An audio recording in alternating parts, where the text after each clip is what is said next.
What is up, everybody? It's Jordan or Texans Thoughts, and I'm back with our 2021 NFL Draft prospect film review. Basically, today we're going to be looking at Najee Harris, the running back out of Alabama, and I'm going to start the film review in just a second here once we get some more people in here. So just hang on tight, and we'll start in just a second.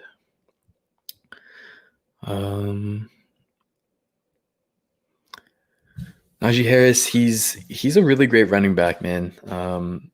He's kind of built like Derrick Henry, and coming from Alabama, he's gonna have that reputation.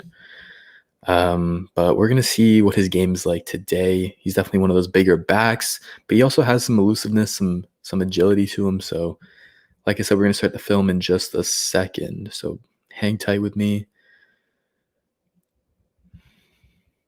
If you have any questions in the chat, let me know. I'll be answering them right now. What's up, Aiden?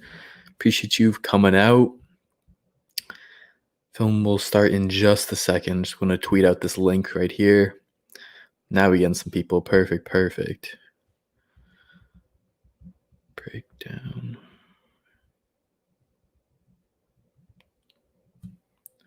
Okay, tweet out the link. Now we're going to talk about Najee Harris, so running back out of Alabama. I'm going to pull up his stats right now. Actually, I'm going to answer this question. What do you think about David Johnson?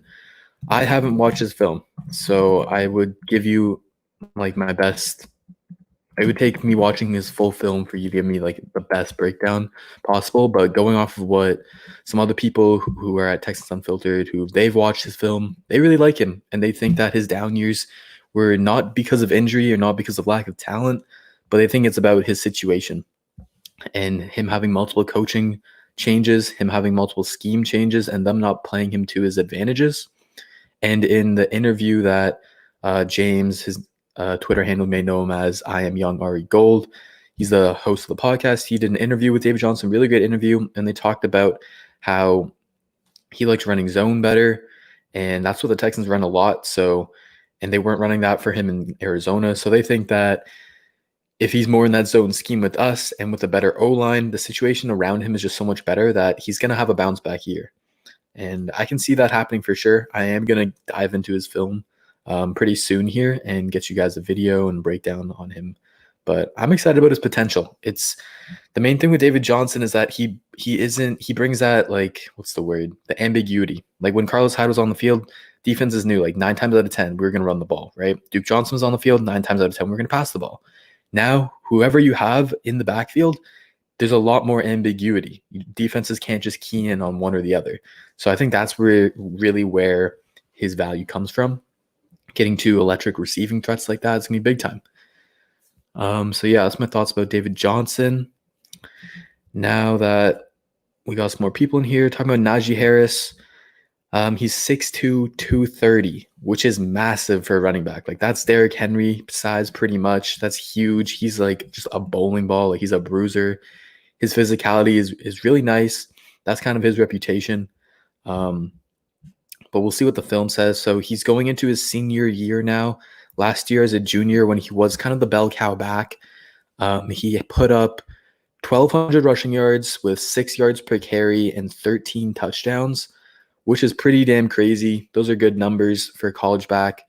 And then he also showed a little bit of stuff in the receiving game. He had 27 catches for 300 yards and 7 receiving touchdowns as well. So he had 20 touchdowns on the year. Bama really wanted to feed him. He's definitely one of their best weapons for sure. Even with all the wide receivers they had, he's dangerous. Yeah, so those numbers are pretty crazy. From when I watched him last year, just because I thought that he was going to come out last year, he's actually got some more finesse to his game than I thought. He's pretty agile and quick on his feet. He's got good jump cuts. So he's not just like a plotter, like where he can't make any cuts or make anyone miss. So yeah, he's like a second Henry, a little bit. Yeah, it's definitely cool to watch. Okay, so we're going to get into the film now. We got 4 games lined up today. If we got time to get through them all, the first one we're going to look at is this Auburn game. And so Auburn, last year, they had a monster defensive line. One of the best in the nation, hands down. Derek Brown, he was a top 10 pick, I believe. Okay, y'all should be able to see my screen. So with this, I'm not going to be able to see the chat while I have my screen up here like this. So I'm going to be going back and forth between the chat and this a little bit more than I usually would, just because normally with the second person, they'd be able to read chat for me. But I'll try and pause it a little bit more and look back on chat to answer y'all's questions. But yeah, like I was saying, Auburn, they've got a great defensive line. And so we'll see how he does against a good defensive line here. Alabama, they had a pretty solid O-line. Here, they're just going to be running power to the right. He does a good job to follow his blockers. He's patient here, lets them get in front, and then boom. He takes on that contact, and he doesn't go down on first contact. I like that. He's running his feet, ends up getting – he should have had the first there, but just good, solid run up the middle. Nothing much there. Getting the first down.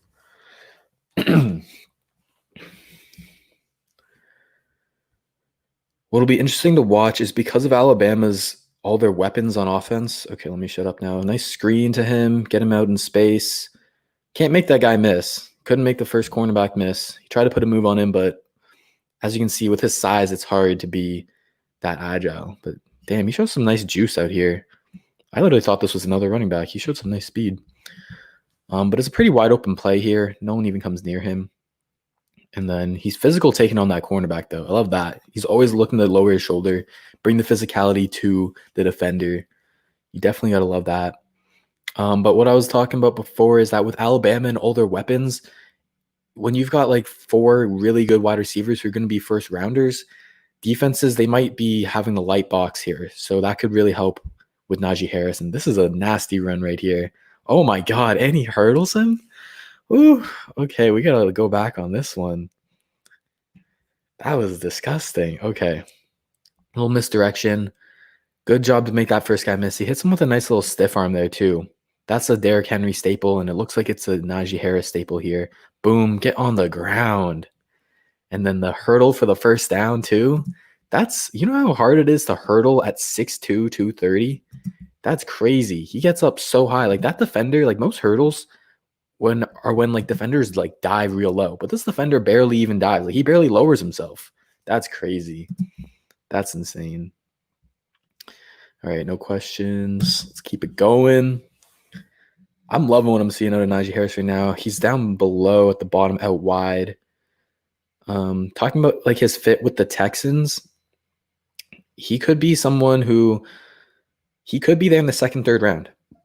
Let me see what happened right here. Just good defense. Yeah, not really much to go. Just blown up by the D-line. Not much he can do. But yeah, his fit with the Texans, he could be there in the second, third round. Running backs don't have a lot of value. And if teams don't believe in his receiving ability, even though he's shown it last year, if they don't believe in his receiving ability and only think he's a 2-down back, then he's definitely going to be there in the third or even fourth round. So he's definitely someone that we could pick up. I don't think he's going to be first rounder whatsoever. On that last play before this one, he did another good job to drag defenders.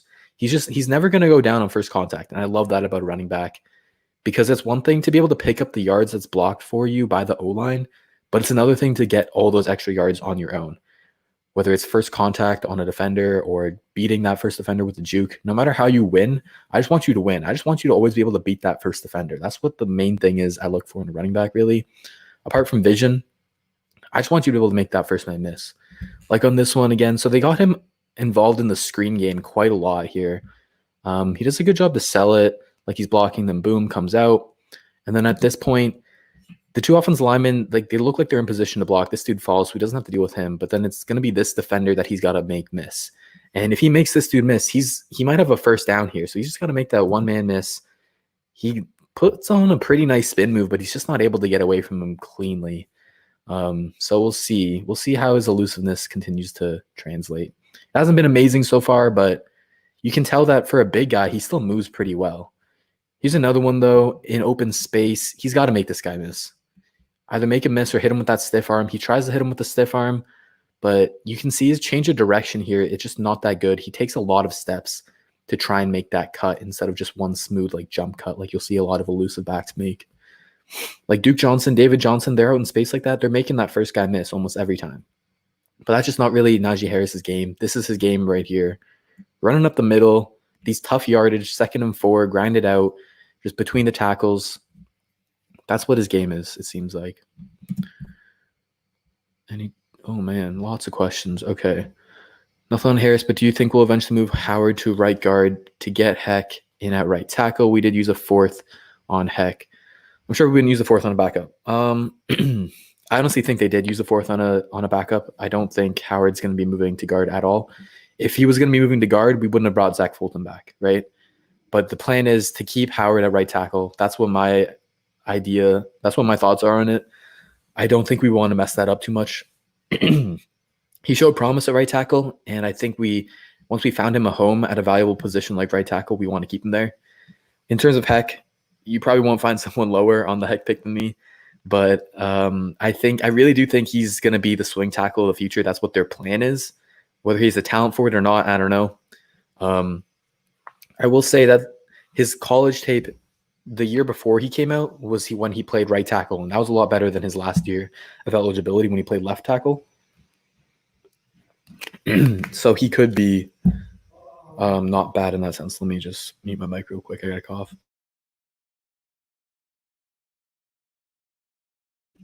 Don't want to make y'all go deaf there. All right. So yeah, that's my idea on Heck. His combine's gonna be insane. Yeah, Najee Harris is a freak athlete. Aiden, I have a question. Do you see the Texans getting anyone with a trade within the NFL deadline? Honestly, it's very possible. Very possible. You know, Bill O'Brien, he's one of the most aggressive GMs in the entire league. He's never content with his team, and he's always going to look to make moves. So if things aren't going out how we plan by mid-year by the deadline, he's definitely going to be willing to make a move. I can for sure see that. And that could honestly be where the Jamal Adams trade happens. If it doesn't happen before the season, it could happen in the middle by the trade deadline when the Jets are losing more and more leverage. And yeah, so maybe Jamal Adams is a guy, maybe another pass rusher. I could definitely see that happening. All right, let's get back to the film.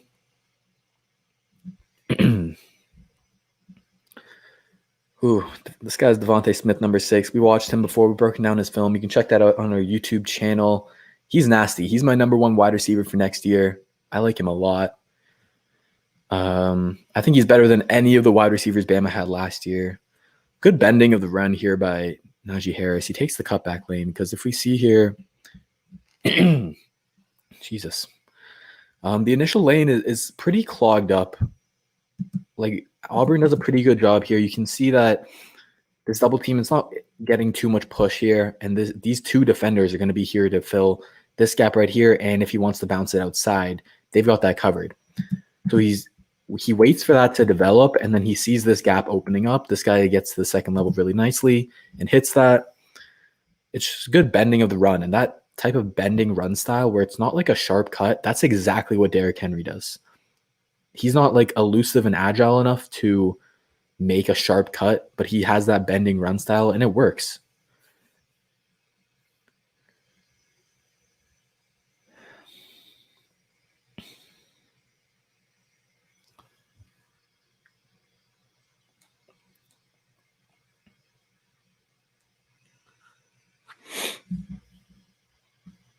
Come on, give him the ball. Ooh, okay, nice little pitch. Okay, so he doesn't have the speed to win on the outside here. Like normally your pitches, you want to give it to like your speedier back to win the outside. But you can see he can't even outrun Derek Brown here. Derek Brown's a good 300 pounds. He can't even beat him to the edge. And then there's number 20 who comes unblocked too. So, but then he has the good awareness to not be like content with this and not just try and get tackled right here at the line. He's going to stop and then boom, hit Derek Brown with a nice stiff arm and then still get a good 4 yards out of this. I mean, this is a grown man stiff arm against Derek Brown right here. You're going to see he just hits him right in the face. Boom, shoves him to the ground. That's pretty nasty. I like that for sure. Najee Harris doesn't look like he knew who to block on that play, but I don't think he's a very good blocker at all. I don't think that's in his game, really. Okay, this is a good job just to fight forward for that 1 yard, just knowing the situation. He wasn't trying to do anything too fancy. Just goes unblocked there. Good little dive into the end zone, but he doesn't even – or sorry, untouched. I mean, no one touches him until he gets to the goal line, then boom, good dive. He's got some hops, man. Jeez. Oh, I thought he could have taken this one outside. Let's see this again. So they're gonna be running power to the right. He's gonna be following these two pulling offensive linemen right here. One of them's a tight end. That's rare. But yeah, like at this point, I feel like he can take this outside because this dude, this tight end, this H-back, he's supposed to be going outside. This offensive lineman has the inside guy. I have no idea why you would want to take this inside lane. Even at this point, you can still bounce this right here. Like you want to lead them inside. You want to get this guy as far inside as possible to manipulate that and have him run into this traffic here. But then you can bounce it to the outside and really take advantage of that. And even if you don't want to just like lead him inside, if you take this outside right away with just a DB, I feel like you're going to win that matchup most of the time. Like you see all the time, Derrick Henry, he bounces it to the outside. He has the cornerback on him, and he just stiff arms him. I feel like that's what Najee Harris could have done there.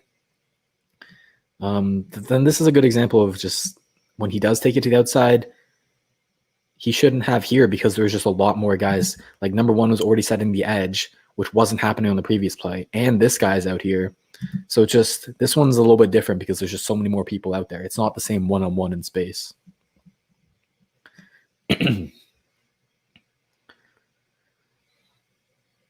Oof, Mac Jones, what are you doing? That's a pick six? That's a pick six. That's a shame. All right, let's see any more questions. Want to become famous? Yeah, I would love to become famous. What's up? Footballer 503. Appreciate you coming out. Who on this defense needs to make the biggest improvement? That is a tough question. Honestly, the person who needs to make the biggest improvement on the defense is Lonnie Johnson. One sec. Oh my God. Okay. Yeah. So the person I believe who needs to make the biggest jump on defense is Lonnie Johnson. I'm in the opinion that our outside corners should be Garyon Conley and Lonnie Johnson and putting Roby in the slot. Because I think Roby, he's like a solid cornerback 2 on the outside. But in the slot, he's elite. Elite. I think Roby's a top 5 slot corner, hands down. But for him to be able to play in the slot consistently, we need someone else on the outside opposite of Conley to play at least at an average level. And so if Lonnie, if he can make that jump and play at least at an average level, oh man, our secondary is looking nice. And so he's so important for us because of where he was at in his rookie year. If he can make that jump, man, that everyone's expecting him and he's putting in the work in to get to, because he's always been a cornerback based off potential. He's always had the athletic tools, the size to really be, honestly, a cornerback 1. He's got that frame, that potential, that length. But it's just the little technical things that he needs to get down.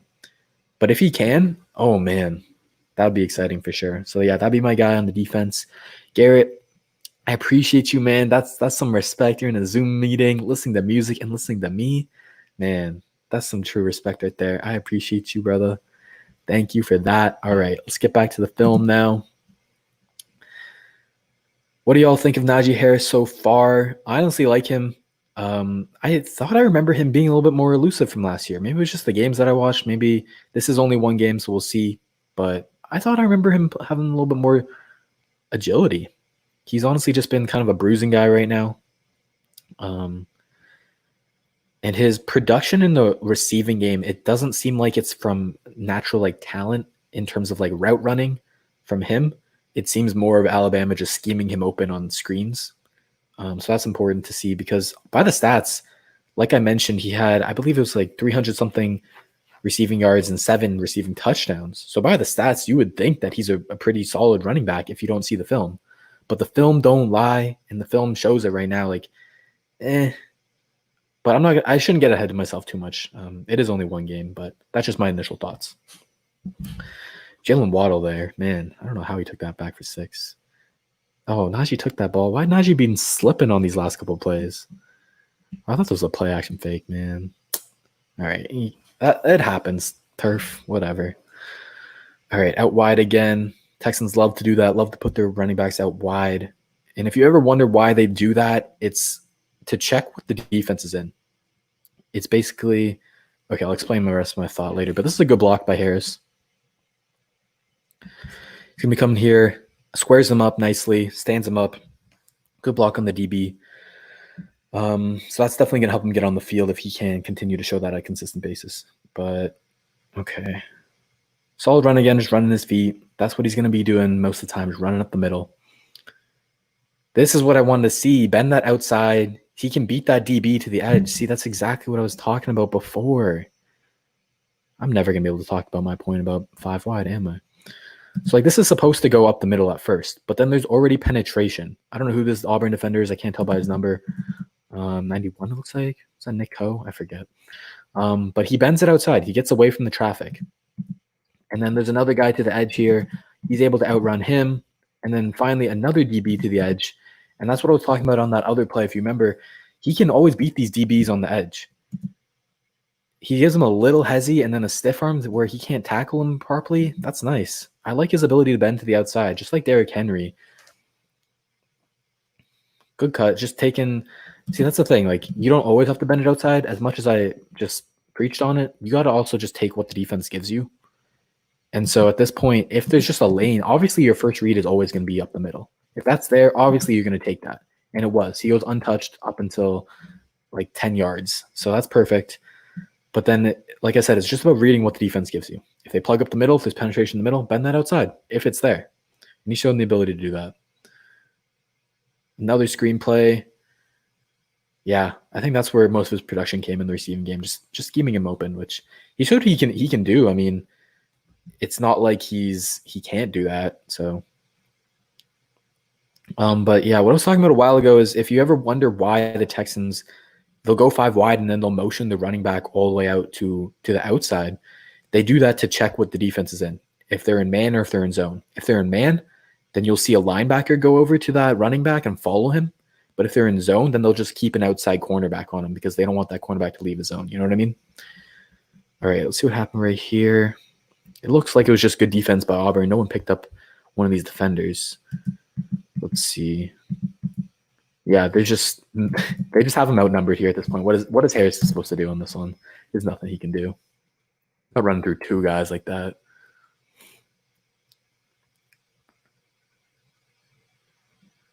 Decent route out of the backfield on this one. Not horrible. He's just going to run into the flat right here. Nothing crazy. Nothing horrible. So you would hope that as a big back at 6'2", 230. Oh, this is that Carlos Hyde play. Oh no. Oh no. But this is that Carlos Hyde play that we scored on. Shit, what game was it? Y'all know what I'm talking about, where we faked the handoff and then he's really just running out into the flat like that. I've always wanted us to run that play, and it's very effective. But that was the play that, like, right before that, Carlos Hyde dropped the easy walking touchdown. Anyways, Harris got to turn his head around a little bit quicker, but also this is just a bad throw. It's right behind him. Boinks him right off the back, and then the corner can bring that home. Oh, no, that's going to be a pick 6 too. All right, let's get past that. Damn, man. Let's see. No more questions? All right.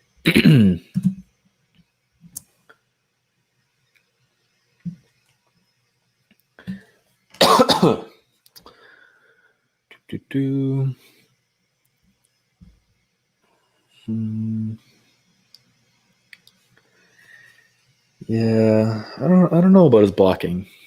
Sometimes some plays he shows is really good. Some plays he just doesn't really pick anyone up. Oof, I think you got to make that man miss. You got to make this first guy miss in the hole right here. You've been this outside. I think he could have been this outside yet again. You got this tight end right here holding the block. Tries to hit him with a spin move. There's not a lot of room to work there to the inside, but I guess he's just trying to get as many yards as possible. Maybe that's what they want to ask him. Maybe that's what they want to ask out of him. More fakes. Yeah, his rep running, it's not anything crazy, but that's to be expected at 6'2", 230. There's not many backs that size that can run routes. This is good right here. This is really good. Just making these subtle cuts. One little cut inside, and he braces for the hit, and he just doesn't go down. It takes so many guys to bring him down. So many guys. Oh, flea flicker. And that's PI. That ain't PI? Dang. Let's see this blocking. Pretty good job. Pretty good job on the block to get outside. I like that. Makes the first man miss. Good job. Always falling forward. That size. It's hard to tackle him right on the spot. Always falling forward. You love to see that. Boom. Makes that safety miss in the hole. Good rep. Good rep. Taking that sweep. Man, see, the thing is, like, about the scheme, like, this is what I'm talking about, like, of yards that's blocked for you. Like, at this point, he's still not touched, still not touched, still not touched. And then, boom, like, at this point, so the offensive line has blocked him 1, 2, like, 3 yards before he gets contact with anybody. So most running backs, like, at this point, if you're a smaller running back, you could get tackled and be put in the ground, right? But he's not like that. And so he picks up 3 extra yards on his own, just making that one guy miss on the juke. And then here again, where he finally gets contacted, he's at what, like say this yard line, and he drags forward for another like 4 or 5 yards. So, like, oof, you love to see that, man. Just getting those extra yards that aren't blocked for you. That's a huge part of being a successful running back. Because any running back can just run and get the yards that's blocked for them in open space. You know, anyone can run into an open space, right? But it's those extra yards that really separates the good from the elite. Okay, this is an interesting rep because he looks a little like hesitant here. It looks like he's trying to read something where when you have this much open space, I feel like you should just hit that. He's a downhill runner, right? With his size, you would expect him to be a downhill runner where he sees a lane, that first lane, boom, he's going to hit it, especially when you have this much space. So I'd expect him to be a little bit more aggressive there and just fast hitting that. I know you're supposed to like slow to it, blow through it, but there's no one there. So he stutters a little bit there, but then he finishes the run real nicely, lowering that shoulder like always. I love that out of him. I am being a little bit nitpicky just because these are like the top guys, right? You got to be nitpicky in their game because most of their game is really good, but you got to be a little bit nitpicky. This is a great route here. Boom, snaps his ankles. Nice little like hezzy at the top here. Stutter, boom, go. He actually rounds that a little bit on the cut, but he snaps some ankles. Any questions? No questions. How many people we got in here? All right, shout out to y'all. 4th and 7, clutch down. No one to block here. Oh, he slips. Okay, that's fine. Good attempt on the block there. You saw Mac Jones was about to go to him on the pass there, but he slipped. Man, he'd be slipping. He needs some new cleats. He needs some new cleats. Nike, whoever, get him some new cleats, man. Let's see this play again here. They love to run power. Good job. Good job to cut that inside. I like that a lot. He's very good. He's always, it seems like he's looking to bounce it inside more than outside. Which without his size, that's what you would expect. So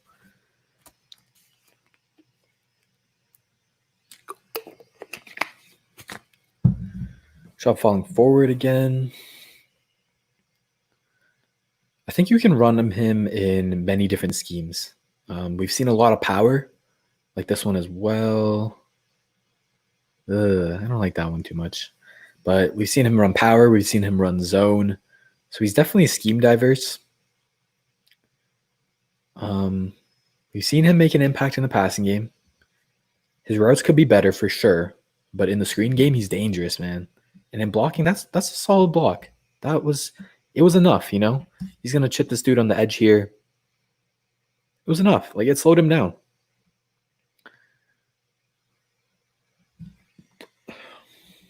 All right, that's it for the Auburn game. Let me stop sharing for that for a second. Any questions y'all got, let me know. Gonna get into the next games of film in a minute here. But just recapping that Auburn game, I would expect that would be his worst game. I haven't even looked at his stats for that game. I can pull it up right now. But I would expect that was his worst game just because of how good Auburn is on defense. Let me look at the stats here now. Auburn, he had 27 rushing attempts for 146 yards. I didn't know. I couldn't even tell, to be honest. But he was being fed the rock. He had 5.4 yards per carry. He had a touchdown, 4 catches for 26 yards. Damn. That's real good to see. I mean, showing up against top competition like that, that's what you want to be able to see. And we did see that he was able to get more yards than was blocked for him. And that's huge. He showed solid vision. His vision, I thought he could have made a couple better decisions, but for the most part, it was pretty sound. It was pretty good. The only thing that kind of I wasn't too happy about was his lack of elusiveness. I think there were a couple reps that I talked about that he could have done a lot better job of making the first guy miss. But we'll see more of that throughout these next games. All right, it doesn't seem like y'all got any more questions from me. So I'm going to pull up the next game we've got against Arkansas. Arkansas. I don't think they got anyone good, so he should hopefully... we're going to look at the stats before we start this one. Arkansas, 13 attempts for 86 yards, 6.6 yards per carry, and 2 rushing touchdowns. Nothing in the receiving game. So he didn't get fed nearly as much this game. I am assuming that's because they just went up by like 3 scores and just rested him. But 13 for 86, 6.6 yards per carry. That's good. That's really solid. Let's get into it now and see what happened. Another game with Mac Jones. Man. All right. So I guess you would think that with Mac Jones in the game, you would think that defenses would try and stack the box and try and make these first down runs as tough as possible on them, get them behind the chains, and make it tough for them on third down. But just a 6-man box here against 6 blockers for Bama. So we have the numbers here, but why doesn't it work? See, again, I think he could have just taken this outside. I know that's not the first read on this play, but he could have taken this outside with all this penetration and traffic in the middle. I get that he's reading it, but he just seems a little bit slow reading it. And then when he does bounce it outside, he does it a little bit too late. So this dude comes down really quick. Boom. Takes it back inside. I guess he did a good job of getting those 2 yards that was technically there for him. Nice little play design there.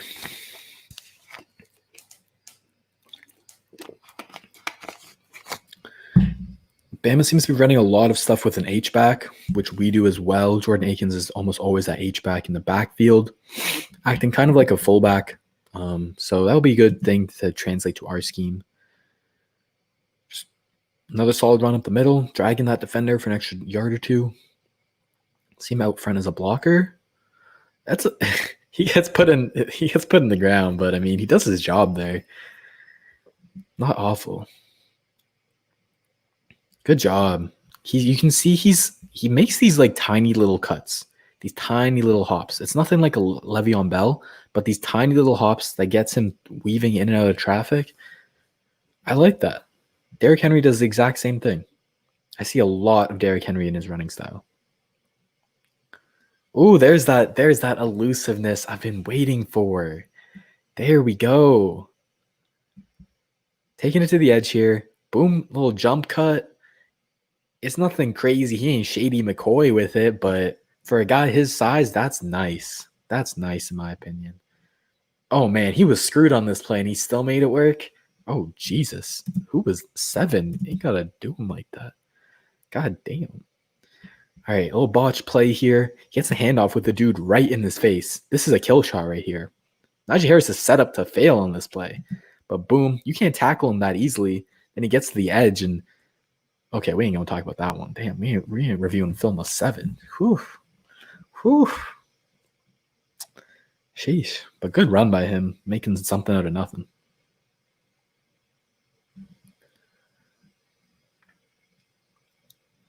See, that just like seems a little lackadaisical for me. This just seems a little lackadaisical for me. Like, is he blocking and releasing on this one, or is he just running a route to the flats here? He's just like really lackadaisical. He kind of blocks his guy. Not really, honestly. We're being picky, but these are the top guys. Like I said, got to be picky with them. I don't know who that ball was for, but Ruggs got the tutty.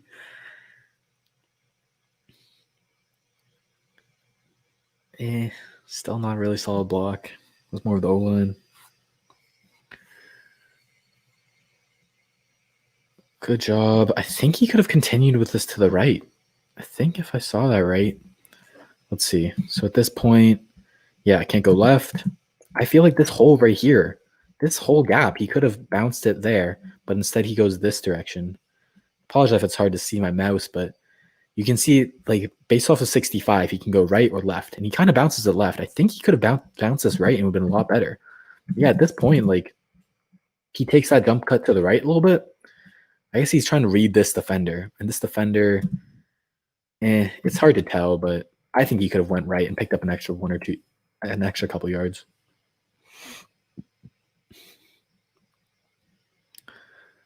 Sweep outside. Good job cutting up the middle. Good run again. Let's see. So at this point, yeah, he could have went outside yet again, like I've been talking about, but there's a huge gap up the middle. So of course you got to take that gap up the middle. Boom, good run. Lowers his shoulder, drags two guys for another 2 yards. Oh, he kind of gets ran over on this block here. What does he do wrong? So he squares up. Good job. He gets pretty low. He's going into the contact first. But the DB, or is this a safety? I can't really tell. 10. He just does a good job to attack half of Harris's body. He's only attacking that left shoulder.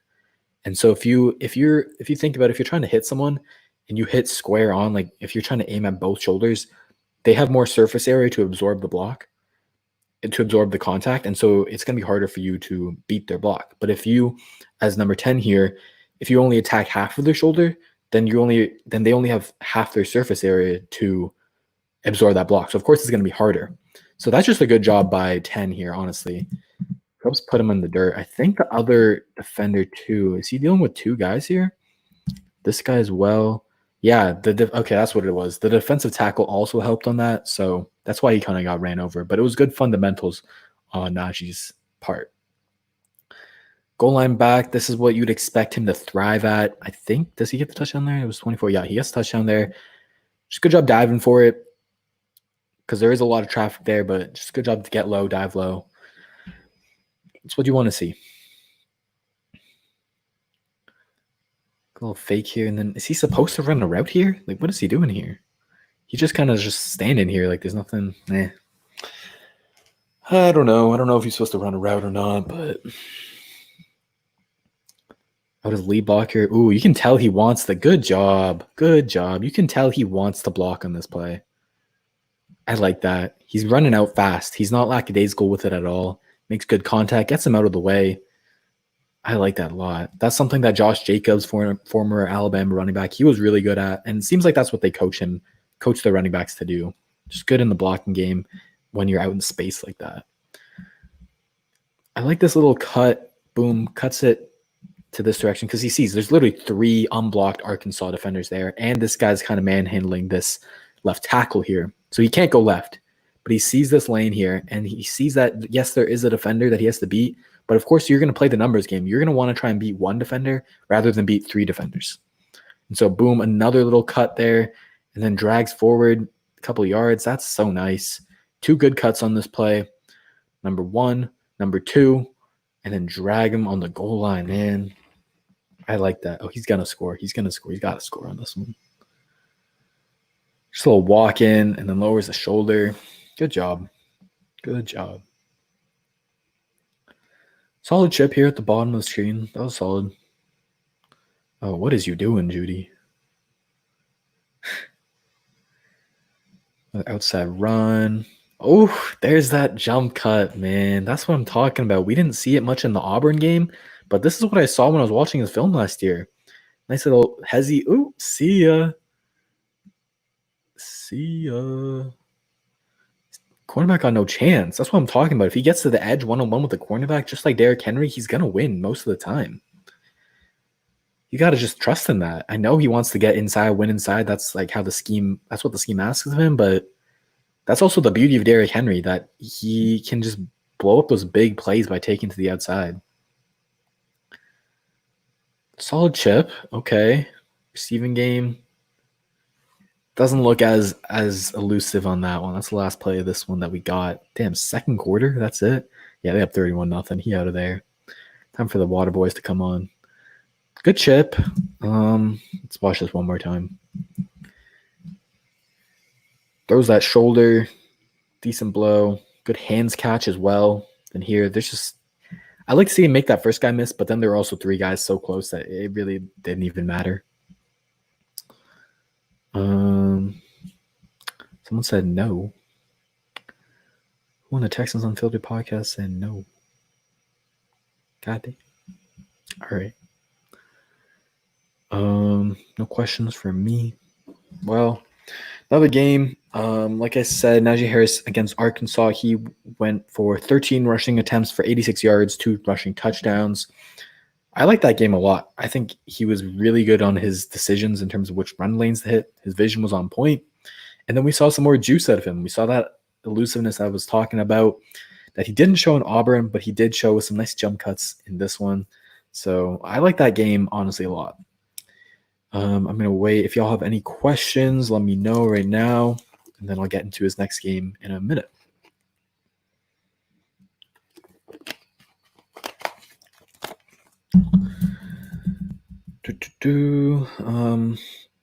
Nothing. Okay. Get into the next game here. What is his next game? Oh, why is this quality? Oh, quality's fine now. Okay. Michigan in the Citrus Bowl. Let me share my screen.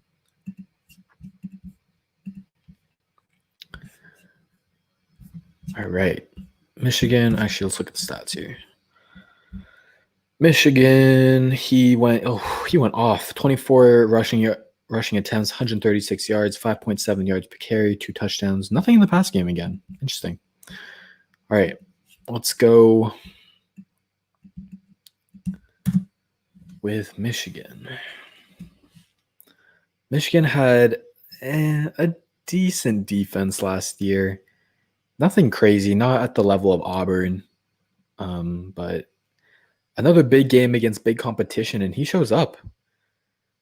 I think of the games that we watch, when he gets a lot of a lot of rushing attempts, he balls out. Like, he's a guy who he's better with more carries because he's someone because he's such a bruising back that he's going to wear down the defense.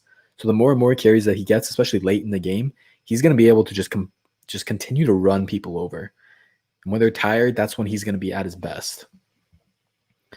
So here's a good example of them being in zone. When I was talking about a little bit before here, how Bama, they want to motion Najee Harris out to 5 wide here. And the check is to see what this cornerback does.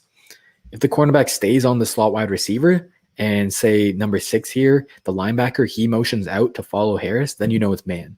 But he doesn't, so it's zone, and that just makes it easier for the scheme. See, that's exactly my point. Zone here. The cornerback didn't stick with Najee Harris. He came down on this flat route.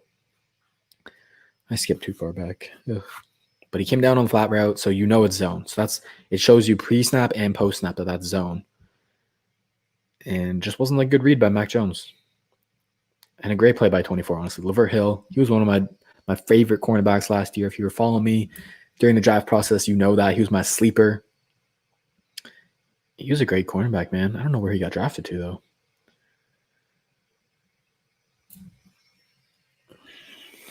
Judy going to put on some moves. Oof. Denver got some weapons, man. Okay. Let's see this run. Could he have taken a better lane, or is that the best lane that Harris could have taken? Power to the left. Follow 65. He looks like he wanted to cut it inside at first, but then he starts to go outside because he sees 65 is making his way to this Michigan defender. But at this point, he does a good job to set the edge, so he can't really win there. He's got to cut it back inside. A little bit of an indecisiveness there, but it's not awful. He ain't Trent Richardson. Let's put it that way. He's definitely not Trent Richardson with his vision. They love that misdirection. Did a good enough job on that block. He did his job. It wasn't pretty, but his angle that he was coming at, that was a hard block to make. So good job. Good effort. Laying out, putting his body on the line for that one. See, here it's decisive running. I like that. And that's why it was a bigger play here. Because it's the same type of concept. Wait, it was pulling, right? Oh, I went way too far. I went way too far. Okay. Yeah, same type of thing. He's got two pullers to follow. And instead of being indecisive on the last one, we were kind of stuttering. He just hits it. He just hits that inside gap, boom. And then later is when he bounces it out. So he shows the ability to do both. Hit the inside on this one, and then he sees the space to the outside, bounces it, gets that extra yardage, stiff arm as well. He showed the full arsenal right here. Oh, I love this view. Okay. So, yeah, so obviously he's not going to take this outside because this dude has leverage. He has the outside leverage. So he's going to take it inside, and there is a good gap there. Boom, hits it. But then at this point, now no one has the outside leverage. And so he's able to hit it. Boom. Stiff arm, get off me. Good run. One of his best runs so far.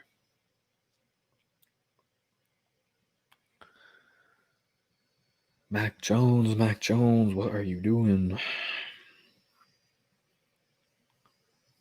Good job running through that first tackle. He doesn't get a whole lot here, but it could have been less. It could have been right at the line. You're going to see that right here. This dude is going to be coming unblocked. Boom.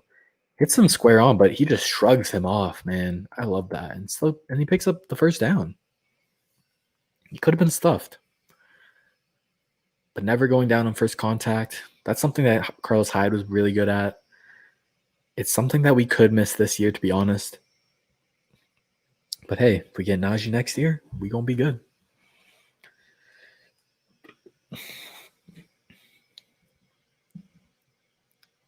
Good job. Good job.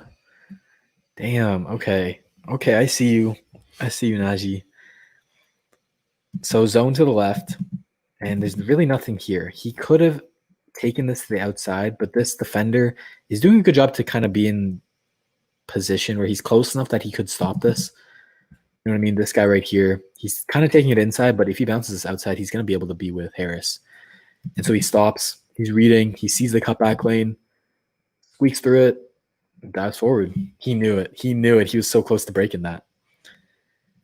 If he saw that a bit quicker, he could have broken that, man.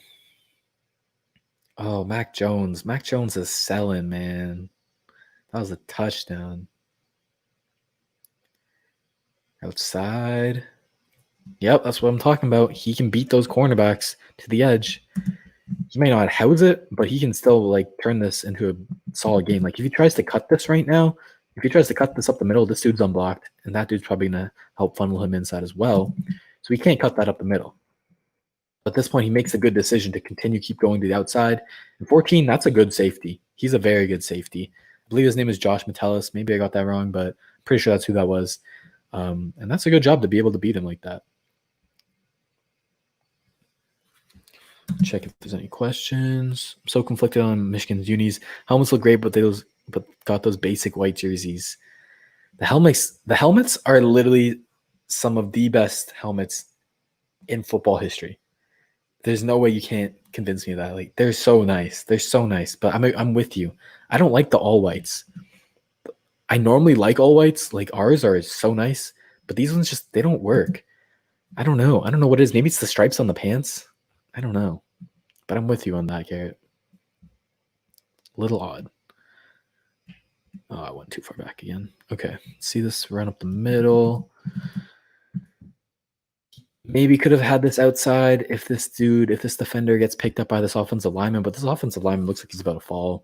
So I don't mind just going up the middle there. That's solid. There was a decent gap there.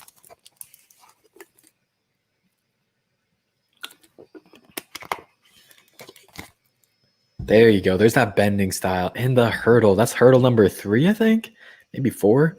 But this bending style, this is exactly Derrick Henry. And it's exactly like A.J. Dillon last year. I wrote an article about it, that this bending run style, that's how it is for bigger backs. Because when you're a bigger back, you can't make – a lot of them can't make quick jump cuts like a Shady McCoy, you know? So they have to bend. Because if they bend this run, then instead of stopping and starting on a jump cut, they aren't able to do that because they're so big, they can't get low. And so if they try and do that, their momentum gets stopped. And actually, I'll show you a perfect example of that, which was on this one where he tried to go outside. Was it this one? Yeah, I think it was this one where he tries to make a cut like that and he has to slow down so much. Like it's not like a smooth jump cut. He stops, slows down, and he kind of loses momentum. And so that's why they're not able to do those jump cuts that often. But instead they do this. They just bend the run. Sorry, it's the next one after this one. But they just bend the run, these bigger running backs, and it still works for them. It's a different running style, but as long as it works, then who cares? And so that's what Najee Harris does. It's what Derrick Henry does. It's what A.J. Dillon does. And those guys are all built the same. And then that hurdle is special, man. That's real tough. Oof. And that's in. That's across the plane. That's a touchdown. Man, Harris is a beast, man. Harris is a beast. Get off me. Because the thing is, like on these big running backs, you want to go low, right? And that dude didn't even go that low. But if you're going to go low and he's just going to hurdle you, like what do? You know what I mean? Bounce that outside. Oh, if he bounced it outside from the beginning, he would have had something. We're going to see it here.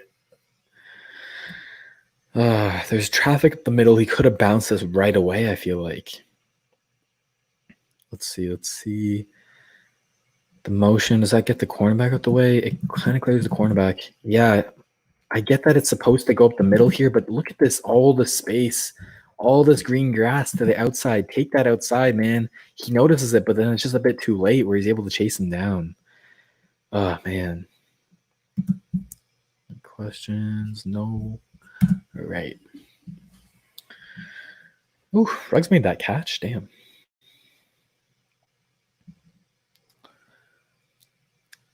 Let me know what y'all think about Najee Harris so far. This is the third game that we've watched of him. Oh, he was so close to breaking that one too. Yeah, you can tell he's pissed. Let's see. Let's see this again. So power to the right. And he sees that this dude's unblocked. He had these two pullers, but none of them were able to get to 40-something, this linebacker. So he can't take that lane, but he does see that there's this small gap in between 69 and I'm assuming that's 65. I can only see a 5, but so he takes that gap instead. You see it really open up now. Boom, takes it. That shoelace, oh man, that shoelace tackle slows him down, and then 29 is able to get to him. That could have been a touchdown. He could have broken that, man. That's actually one thing. He hasn't gotten a lot of big runs, which is a staple of Derrick Henry. You know, Derrick Henry will have 50-yard plus runs all the time. And even 20-yard plus runs. Like, we haven't seen a lot of that out of Harris. He's more just been like your dependable 5, 6, 7-yard rush guy. He hasn't had too many big plays, which I guess that could be something that you knock him for. But that's pretty nitpicky. It's not really his game. He's that grinder. He's that bruiser, you know? I love the misdirection that they do. It does not work here at all, but I think this is just a simple thing that the Texans can do, honestly. You'll see that Mac Jones, he holds the ball out to the right at first. So the defense is going to think, okay, yeah, it's run to the right? And this is what Tennessee does a lot, too, with Derrick Henry. They do that a whole ton. But then it's actually counter to the left, and those guys go unblocked. And Michigan's fast to the ball because they're a smart defense. But little things like that I would love to see in our offense. A little gimmicky, but it can work. 3rd and 11, pass protection, doesn't pick anyone up, doesn't run a good route either. But I don't think you're not going to want him to be your third down back right away. It's definitely something he can work towards, but I thought that ball hit the ground. What the hell? Judy is so good, man. The Denver Broncos, Judy, KJ Hamler, Courtland Sutton. Man. Does he look a little bit slow here to you guys, or is it just me? Najee Harris is going to get the handoff, and he's going to cut it to the left here. Let's see. Yeah, there's nothing to the right or up the middle. So he makes the right decision because there is a little bit of a gap there, but not a whole lot. Not much you can do on that play, to be honest.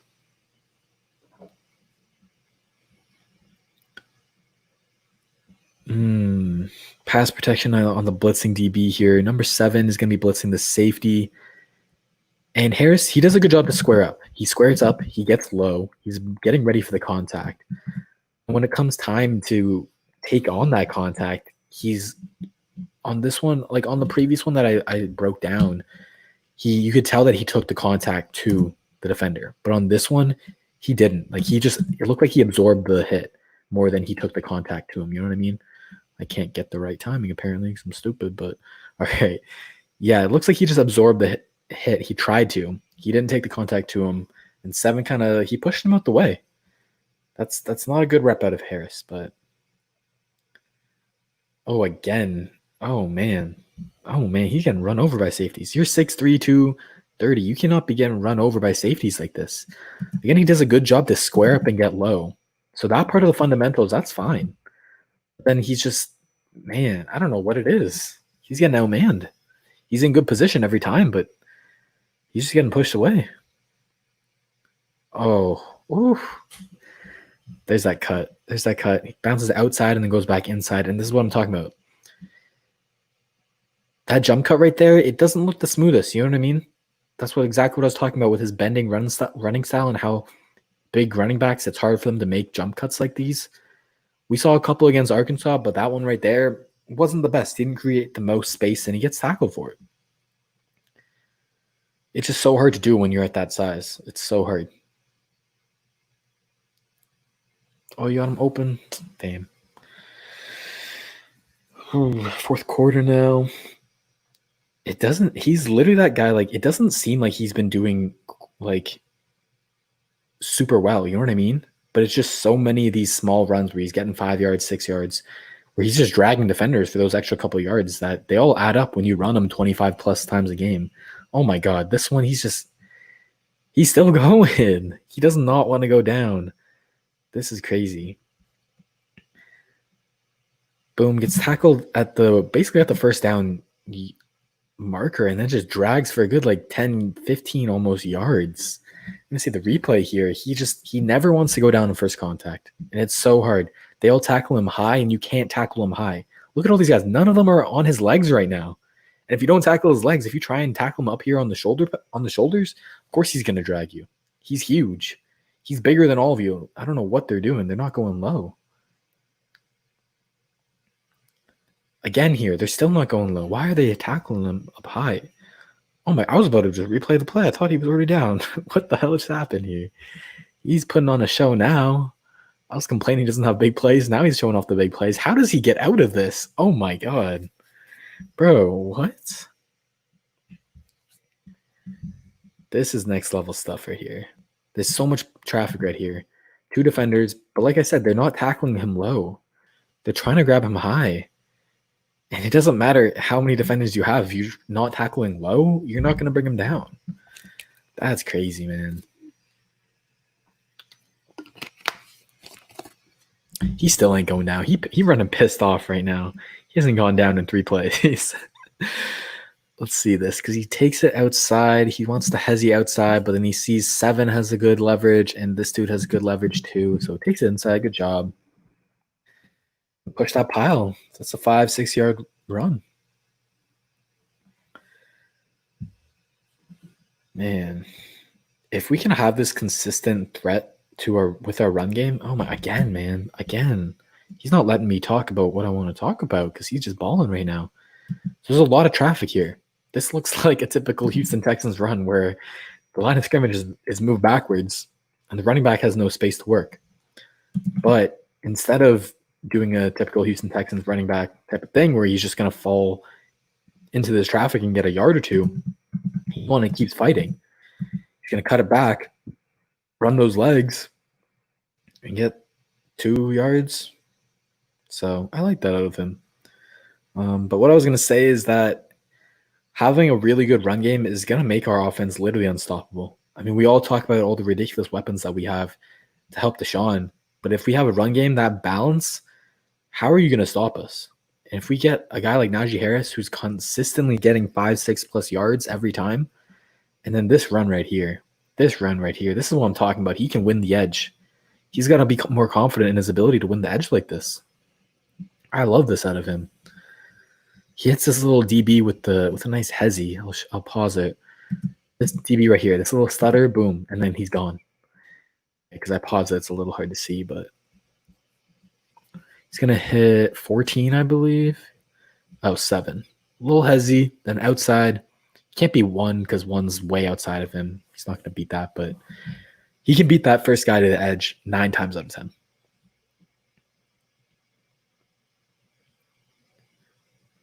Yeah, not really much to go there on the goal line. He's going to be someone who's always trying to pick up as many yards as possible. And on the previous play, not this one, but the previous play, you can see how that's kind of a detriment sometimes where he's bouncing around and he ends up for a loss. But more times than not, he's going to end up with a gain. What happened here is just a clear run to the end zone. I think it was. How are we doing on time? It's 3. I got nowhere to be. I'll keep streaming for y'all. I missed the play again, but I'm pretty sure it's just. What the hell? Why is it pausing? Why is it pausing? Oh, it was the end of the game. Okay. I don't know why this game's 17 minutes then. No questions for me. Let me stop sharing my screen.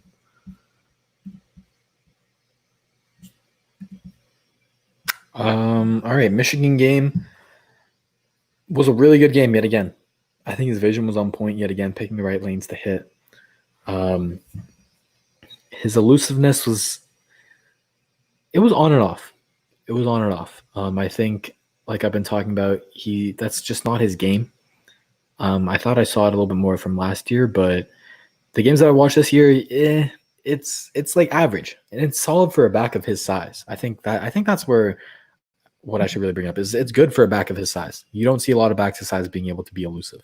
So anything that he adds in terms of elusiveness, that's just a plus, right? But being a back of his size, he brings that physicality on every single play, and you see that. He's constantly dragging his feet. He's constantly running his feet, dragging defenders for those extra 2-3 yards after contact. And that's where his real value is going to be, because those 2-yard gains that we get so much of the time when we had Alfred Blue, Lamar Miller trying to run it up the middle, where they won't drag any defenders extra yards.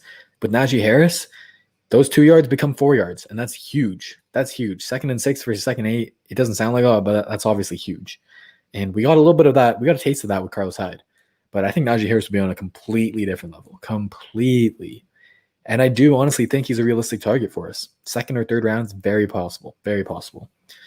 All right. So it doesn't seem like y'all got any more questions from me. I'm going to head into the next and final game versus South Carolina, and they had a very good defense.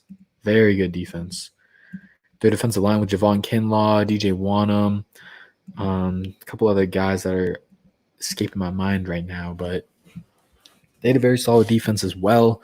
So it'll be interesting to see how he stacks up. And we finally got Tua in this game. All those other games was Mac Jones, but we finally got Tua. So it'll be interesting to see the run-pass splits and the box numbers as well. Good running by Harris. Oh, man. Zone now. Zone split.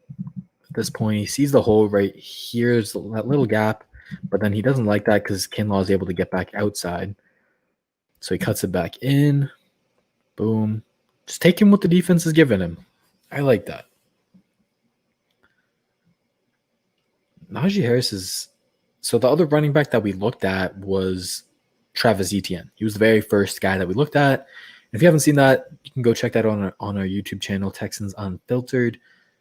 And it was just a good example of 2 completely different backs. You know, he's the speedster. He's the elusive, agile guy who was breaking touchdowns off like it was crazy. And then Najee Harris is just a good example of the bruiser. Completely different running styles. And here we finally see him being productive out of the backfield on a passing play that isn't a screen. Good just kind of wheel route, kind of not really, but the defense just doesn't pick him up. They don't really expect him to ever be a receiving threat because of who he is and what his game is like. And he can trick them there. Oh, man. He misses that block. Oh, he was solely responsible for the sack right here. Solely responsible. Okay, you're going to see, I don't know which exact number, but one of these dudes, they've got like 17 dudes lined up in the A-gap right here, and they're blitzing. And it looks like Harris, he gets to him, but then he just gets swum over. You can see that this defensive player, I don't know what position he is. I can't tell if he's a safety, linebacker, or a defensive lineman, but he just swims over with his right arm, gets right past Harris. And I like that Harris doesn't give up. He tries to get back into the play and block him, but boom, just swims right over. That's tough. That's a good play by the defense, honestly. You don't expect to have to deal with a swim move when you're running back. That's tough. So definitely blocking would be his flaw. In receiving, it's okay. It's good for a guy of his size, but it's nothing special. And so that's kind of what you'd expect because this is his game. First and second downs, those runs, that's his game. He's a bruiser, like I've been saying. So it makes sense that he's not that great in the receiving game. But we just want to talk about all his strengths, all his flaws, and not try and have any bias, you know what I mean?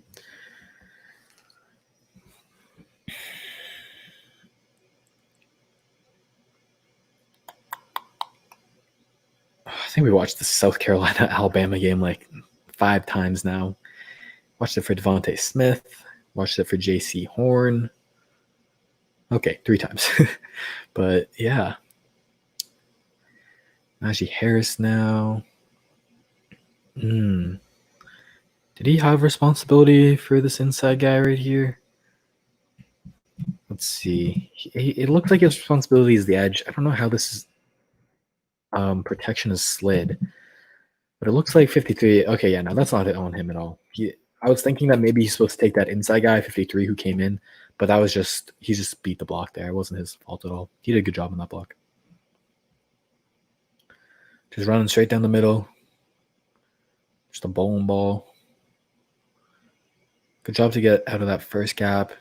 Go right a little bit, but South Carolina, they're swarming, man. They are swarming to him. There is nowhere to go on these last couple runs, man. He's trying to hit that hole quick because he knows that hole's closing quick. This is his best play. See ya. Stiff arm in the dirt, and then the hurdle, and then broken tackle. Oh, that was his highlight of the season, man. That was his highlight of the season. 4th down, clutch down, comes out on the route, wide open, and then this defender just gets stiff-armed into the dirt. Oh my God, I can't. Oh my. Oof. Stiff-armed in the dirt, man. See ya. And then the hurdle, that's hurdle number 5 out of these 4 games that we've watched. Oh man. That's beautiful. That was nasty. Okay, he's getting some work in the passing game now. He's getting some work. Let's look at this route again, see if he snaps it off. It's not bad. It's not horrible. It's not too rounded, but it's not too sharp either. Just an average route, you know? And for a guy of his size, that's really all you can ask for. There we go. He finally made a good block. He got real low on this one. Real low on this one. Squares up, gets low, stops the D lineman. Tua backs up because he's a little scared of the pressure, but he could have stood tall there. There was just enough of a pocket there that he could have stood tall.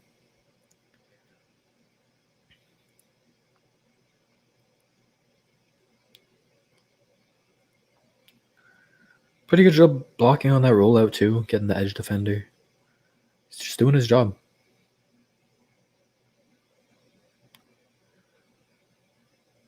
Yeah, okay. He's slow to it, blow through it is a good example of that right here. Reading which gap to take, because there's some decent lanes here. But then this guy gets beat, so he just takes up the middle. Lowers that shoulder, drags poor 21 through the dirt. Man. I love running back play, man. I can't wait for us to get our next stud running back, man. It's been too long since Foster. Too long.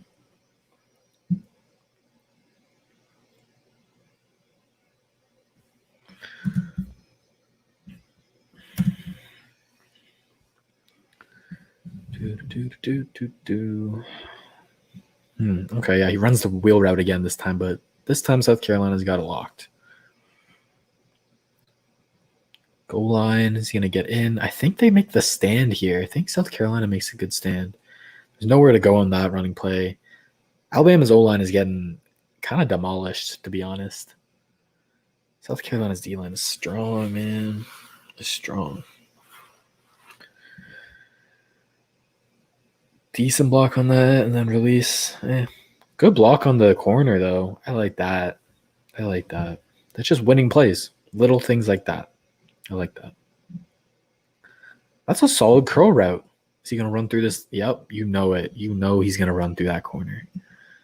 Solid curl, just off coverage. It's going to be easy at the top of your screen here.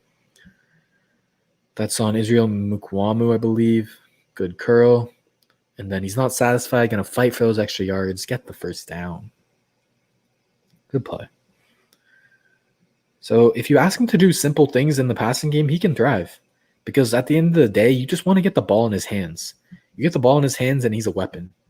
He's going to run through people and get those extra yardage. So that's the last game that we got for Najee Harris and his film review. Appreciate y'all who stuck around to the end. Y'all some real ones. I thought his film was really good. I thought it was really good. I would probably still put Travis Etienne up top as number one in terms of the running backs that we've looked at, which I guess is only two. But Etienne is just more of that complete running back, whereas Najee Harris, he's that bruiser. He's Derrick Henry, but I wouldn't say he's like as explosive as Henry. We didn't see as many big plays, although it was just 4 games. And those 4 games that he had some really huge games. The Michigan game, he put up 136. The Auburn game, he put up 146. What did we just watch? South Carolina. South Carolina was his worst one. 7 attempts for 36 yards. But he still had 5.1 yards per carry, and he had 5 catches for 87. And then the last game, Arkansas, 13 for 86. It was pretty solid, you know? There was a good mix of really good competition as well. And against the top competition, Auburn and Michigan, he balled out. And then South Carolina, he didn't have that good of a game. But he didn't get that many carries. And like I said, the more carries that he gets, the better he's going to be because he's going to wear down that defense and just continue running through people in the fourth quarter. And so Harris, I think his best qualities, like we talked about, is his physicality, his ability to pick up extra yards that aren't blocked for him. His vision was solid. It wasn't anything crazy, but he picked the right holes most of the time. He showed a little bit flashes of elusiveness, and that's good enough for a guy of his size. In the passing game, his blocking was inconsistent. He would almost always be in the right position, and he would always almost square up really well, get low, play with good leverage. But I think he could have done a lot better of bringing the contact to the defender instead of just taking it on. Because he would be in position, but then he'd get blown back right into the quarterback's face. And you can't do that. You can't have that pocket be collapsed. But I think early in his career, he's going to be a 2-down back because we saw that route running. It wasn't anything special, you know, nothing crazy. And if the blocking's not consistent either, he's not going to get on the field on 3rd down. But that's fine. And in terms of a Texans fit, it's a perfect fit because we'll still have Duke Johnson, and he can take all the 3rd down responsibilities from Najee Harris, but Harris can be that bruiser. And then I guess that kind of goes to what I was talking about in the very beginning, where if you have a guy like Najee Harris who you know he's not going to be passing the ball, you're not going to be passing the ball when he's in, then it kind of makes you a little bit more predictable. So that's why I wouldn't say Najee Harris is like my top guy, because he's not a balanced running back. He's not like an all-around guy like Travis Etienne. But he still has a very valuable role in an offense, because if you look at Tennessee with Derrick Henry, it's the same thing. Like teams know that they're going to be running the ball when he's in. But if you're so good at it, if your O-line gets pushed, if your running back is in good cohesion with them, picks the right lanes, it doesn't matter if they know. You know what I mean? They can sell it for the run all they want. But if you're talented enough, then you can still beat it. So I see the argument for both sides, I guess is what I'm trying to say. And I'll be really happy if we were able to pick him up in the 3rd round in next year's draft. That'll be great. So that'll kind of do it. I'm kind of been all over the place here, but that'll do it for the Najee Harris film breakdown. Next week, we're going to be doing defense. And I apologize, we didn't get a poll out this week for the players and the positions. But I'll be tweeting it out next week. And hopefully Dylan, Texans _draft, will be back with me. But yeah, so this was Jordan or Texans_thoughts. You can follow me on Twitter there for more Texans film breakdowns, live game tweets, whatever, really anything Texans related. Also, we would really appreciate y'all if you could check out the Texans Unfiltered website, just www.texansunfiltered. We got tons of great articles for you guys about film, about anything Texans related, really. And then the podcast as well. All your typical podcast platforms, you can check us out weekly live at 9 Central Time on Tuesdays. And so check that out. Also got a Patreon of Texans Unfiltered, which I'm sure you can find if you just search Patreon Texans Unfiltered, or it's on the Texans Unfiltered Twitter, which is at Houston FB Pod. So you can check that out if you want to support us. We would appreciate that. All of our Patreon money for the month of June is going to a charity, which I am sorry, but I forget off the top of my head. But just so you know about that.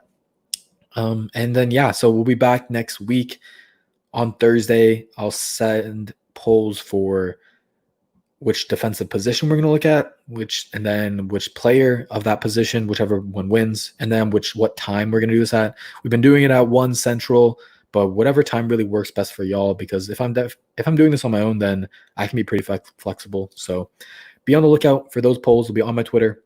And yeah, I appreciate you guys for coming out. I guess the only last thing I guess to say is just the content that I've been putting out this week. I wrote Watson Watch last week, which looked at 4 games of his 2018 season. And then I'll have an article. I was supposed to put it out Tuesday. I have it ready. I just forgot to publish it. But another article today is going to be dropping. I'll drop it at like 5 Central, talking about Deshaun Watson and his dominance over the middle of the field, and how he always looked, and how we moved like DeAndre Hopkins into the slot, and the importance of that, and how Randall Cobb can kind of fill that role now. And then going on that line, I put out a Randall Cobb YouTube video, film breakdown on him. So if you want to check that out, I think he's going to bring a lot to this offense, man. A lot to this offense. He was a lot better than I thought. He surprised me with his film. He's not just someone who's going to be running like slants and drags over the middle of the field. Like you can ask him of that for sure, but he can be more than that. He can run deep routes. He can run slot fades, corners, posts, deep overs a lot. He's got a full route tree. He showed that in Dallas where they ran him a lot deep. And yeah, so I'm kind of excited about his addition to the offense, to be honest. And with Deshaun, how great he is over the middle of the field and his love for an actual slot wide receiver. We saw it with Kiki QT. When he was playing well, when he was consistent and they had good chemistry together, he was balling out, you know? And so having a true slot wide receiver again with Randall Cobb, who's one of the better ones, it could be really, really good. And then you want to talk about the attention that the outside receivers are going to get with Brandon Cooks and Will Fuller and Kenny Stills, which is going to make it easier for Randall Cobb. Ooh, this offense, man. This offense. It's got all the tools. It's got all the tools to succeed. It's about play calling and execution now. But yeah, that'll do it for my little mini rant there, I guess. Appreciate y'all for coming out. Appreciate the support, and we'll be back next week. Thank you, guys.